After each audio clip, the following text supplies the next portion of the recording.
Vou mostrar para vocês agora como que se calcula ou se faz o estudo, né, dos planos médios que passam ao longo dos anéis em uma determinada estrutura de raio-x, né? Então, utilizando aqui o programa que é o WinX.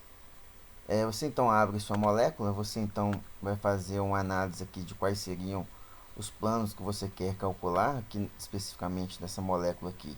Eu quero calcular o plano que vai passar através desses 6 átomos e o plano que vai passar através desses 6 átomos. Com base nisso, eu vou ver quais desses átomos desviam mais em relação ao plano médio, para esse plano, para esse outro plano. E no final a gente vai ver que também você pode ter informações sobre o ângulo diedral, né, em relação a esses dois planos. O que vai fazer então? Você tem que ver então quais átomos vão estar envolvidos nos planos. Você vai abrir aqui o arquivo ins. Abrir aqui o ins, né, vai ter todos esses comandos aqui. Você coloca outro comando que chama mpla e os átomos que você está querendo passar um plano médio aqui. No caso que poderia ser N4, C7, C8, C9, C10, C11. Isso aqui constitui então um plano. Então você coloca aqui então mpla, N4 e esses outros átomos C7, tudo listados aqui.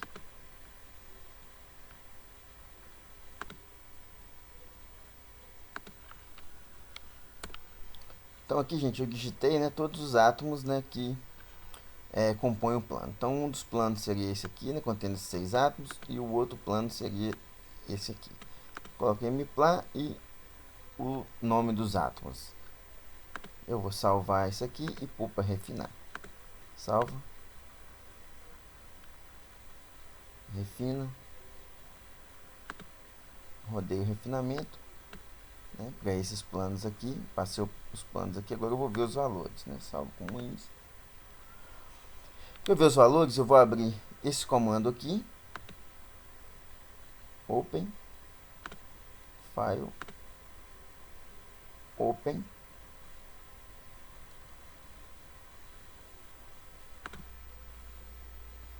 open. Então, quando eu fiz esse open, eu abri a pasta onde estou fazendo refinamento. Aí você vai procurar um arquivo que chama shellxl.list. Então você vai abrir esse arquivo, e lá embaixo desse arquivo, ó, pode descer aqui, lá embaixo desse arquivo,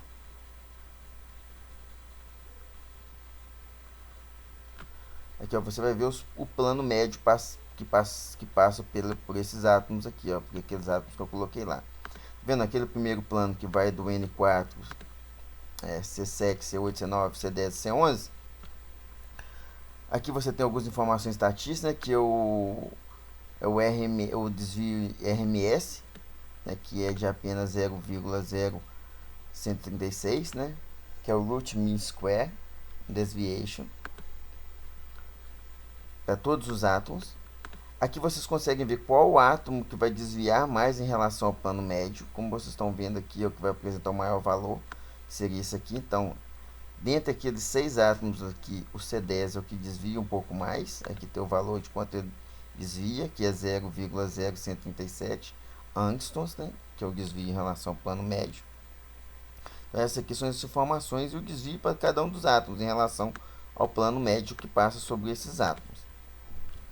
Aqui da mesma maneira nós temos o segundo plano, né, que passou, né, ao longo de N5, C12, C13, C14, C15, C16. Aqui é o root mean square deviation obtido, né, para todos os átomos, que foi menor do que o dos outros aqui. Isso pode indicar que você tem uma maior planaridade desse anel em relação ao outro, né, mas ambos são planares, né, nesse caso. E nessa situação aqui, o átomo que mais desvia, como a gente pode ver aqui, seria o C15, né? Que tem esse desvio aqui, né? O desvio negativo significa que está abaixo desse plano médio que passa por esses átomos, que é de menos 0,0104. Né? Então, é o que mais desvia.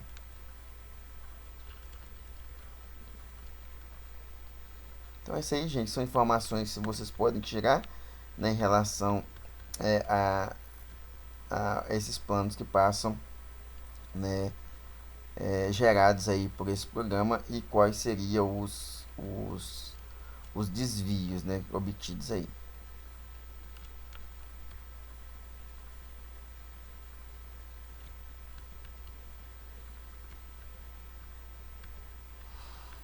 Só para finalizar então, né, depois disso que eu mostrei para vocês, vocês têm uma maneira de calcular, igual eu falei, o ângulo diedral. Vamos lá, então você tem um plano, o segundo plano, né? O ângulo diedral de um plano em relação ao outro é visto por esse valor aqui, ó. Então você tem um plano diedral, né, entre esses dois planos de 7,743 e esse aqui seria o erro, né? Então a gente pode calcular então através desses dois planos aí o que nós chamamos de ângulo diedral. Então o ângulo diedral de um plano em relação ao outro é obtido aqui em 7,743, né, e entre parênteses aqui o erro. Ok? Vocês também poderiam escrever dessa maneira aqui, ó. Seria 7,7 entre parênteses 1, por exemplo. Se vocês quiserem mais casos depois da vírgula, podia ser 7,74 entre parênteses 11. Essa seria uma maneira de vocês representarem aí qual seria o ângulo diedral. E claro, dado em graus.